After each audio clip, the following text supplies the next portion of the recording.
G'day folks, just a little noodling, loosen myself up a bit. Okay, the next session, I've labelled it This Is Why You're Stuck, or the title is This Is Why You're Stuck. I'll elaborate on that a little bit more. Not necessarily why you're stuck, it could be this is why you're stuck, it could be this is why you're feeling like you're not learning anything on guitar. This is why you've got creative blocks. This is why you're not moving towards what you want to achieve. And it all comes down, you could say, to one fundamental reason. Whether you're a beginner or a pro muso, this will always be something that will come up for you. Comes up for me still. Comes up for my students at no matter what level, and that is this: you have lost focus on what you're going for. You have lost focus on what you're trying to achieve. You've lost focus on what you want to create. Now, what happens, how does this look? Well, or how do you lose focus? What causes you to lose focus? Well, we could go for the conscious reasons and the ones that you go, oh yeah, well that makes sense. And that would be, you keep changing your end result. This happens a lot. When I was learning guitar, I would always just go, I'll learn that. And then I would go, oh, that's too hard. Oh, I'll learn that. Like, we all do it. But this is the first reason. You keep shifting your end result, okay? Or, as I said before, you either didn't have an end result that you had clarity on, or you've lost sight of your end result.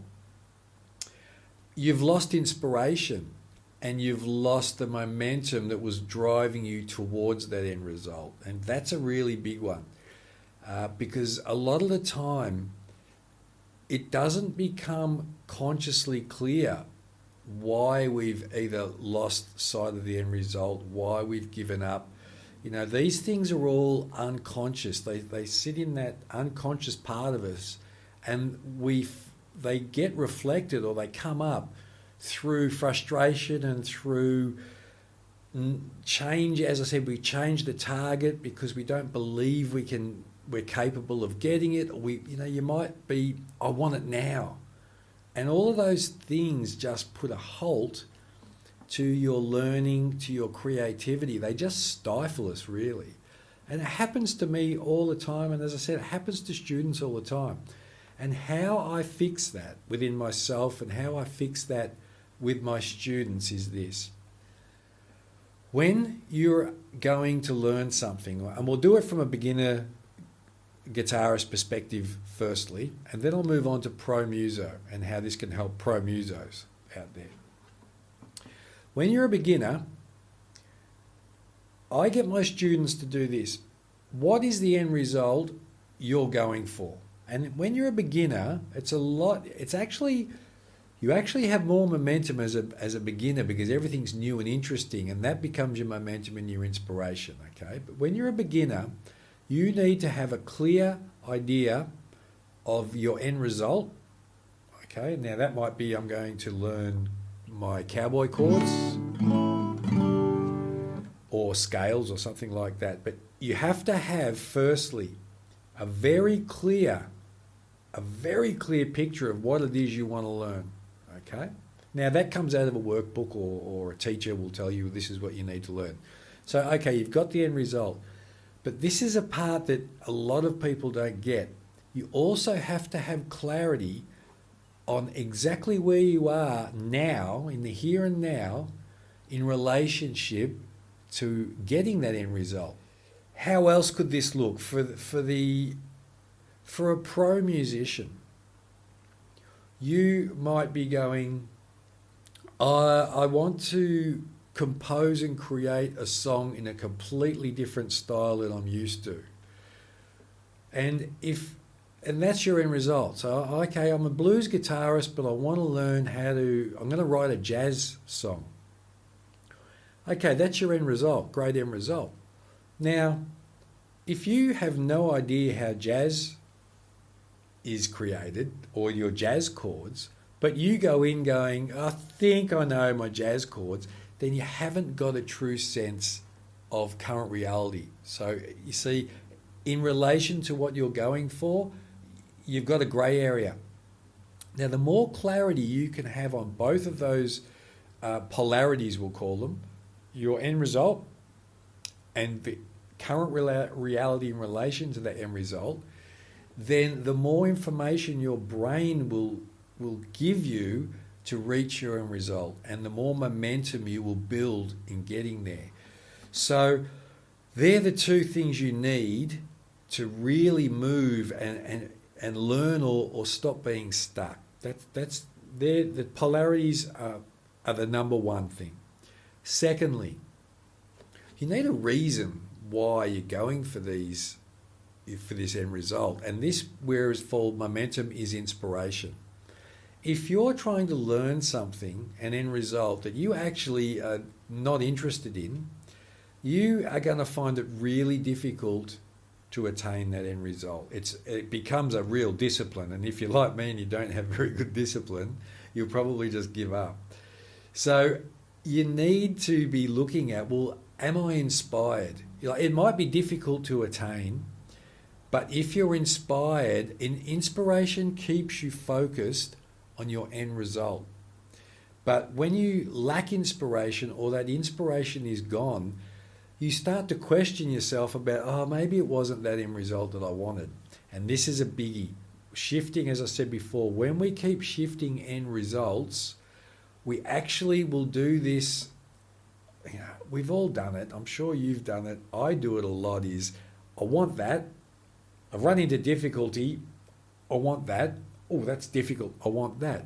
And what we do is we just end up in this loop of never really achieving or getting anywhere. So when I get back to, if you're a beginner, and the fundamental principles you need to put into your practice is get a very clear and defined end result. Get a picture of it. Like, even imagine you achieving it. And that, the imagination is, as I've said before, the imagination is your greatest asset as an artist. And you can use your imagination at any level of expertise, whether you're a beginner or a pro, to get over or get through creative blocks and or learning difficulties. Use your imagination to stimulate your creativity. And what will happen as you get into a pro area, or you've done your 100 hours on the guitar, it becomes automatic, and you no longer need to engage these physical and mental steps to get to your end result. They start to take care of themselves unconsciously, and that, as I've said in many of my videos, that's where we want to get when we're playing, that a lot of this becomes muscle memory and it's unconscious. And again, for the pro muso out there you might be writing an album, you might be writing, your second album is always harder than your first, believe me. Your first album can be inspirational and I did it. Your second album's like, well, that first album was pretty good, I've got to do better on my second. And this is where creative blocks can come in. If you have a defined understanding of how you want that album to turn out, what sort of genre specific is it going to be? Is it going to cross many genres? Is it going to be electric solo orientated? Is it going to have backing vocals? See, all these things, if you get clarity on all these things before you go into the studio, or when you're, in pre-production, you want to know exactly what you want to get out of your recording sessions, out of your writing sessions.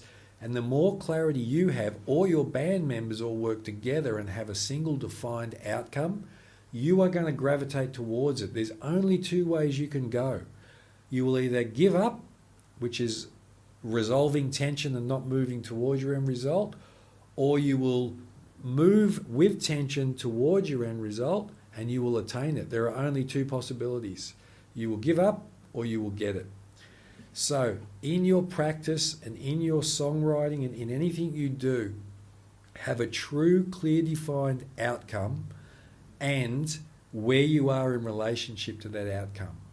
And I will guarantee you that you will move toward it with less confrontation and with a greater ease than you will if you constantly keep shifting the target, moving the target, giving up, putting it down, being frustrated. See how you go. See you next session. Bye-bye.